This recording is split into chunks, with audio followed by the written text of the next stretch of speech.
Nahimong Guest of Honor si Governor Bambi Emano sa pag-uhay lang gipahigayon ng Modified Handgun Marksmanship Training alang sa mga personahe sa kapulisan ng giorganisa sa Misamis Oriental Provincial Police Office sa San Martin, Villanueva, Misamis Oriental. Ang 5 kaadlaw nga training nga gisugdan adlong Lunes, Hunyo 6, 2022, usa ka pamaagi aron mahasa ang mga kwerpo sa personahe sa kapulisan sa paggamit sa ilang mga short firearms ug aron ma-develop ug masustinar ang ilang level sa kumpiyansa ug abilidad sa paggamit sa nasangpit nga armas. Isip Guest of Honor, ipakita ni Governor Bambi ang iyang shooting skills kauban og dungan ni Misamis Oriental PPO Provincial Director Police Colonel Raniel M. Valones sa shooting range sulod sa Misamis Oriental PPO Headquarters. Anaa sa mga aktibidad ng mga Chief of Police sa 23 sa munisipyo ug 2 ka dakbayan sa lalawigan sa Misamis Oriental.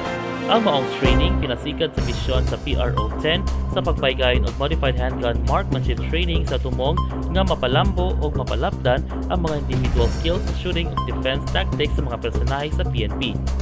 Kipasalamatan ng Mr. PPO Provincial Director Police Colonel Raniel M. Valones si Governor Bambi sa suportang ipakita niini ngadto sa hanay. Sa ating ating gobernador na magtatapos na ang kanyang termino, siya ay napakabuti sa ating kapulisan at sinuportahan ang mga inisyatibo na ating inilatag sa kanya upang mailagay sa mabuti ang Misamis Oriental PPO. Katunayan na nakaraang taon tayo ay Best PPO at ngayong taon na ito tayo na naman ay kandidato sa pagiging Best PPO. Yan ay patunay ng kanyang pusong suporta sa kapulisan.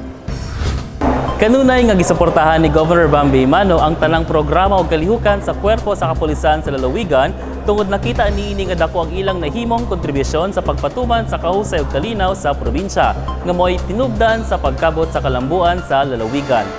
Kauban si Edgar Abejo sa kamera, ako si Danny Vertadazo Jr. alang sa MisOr Balita.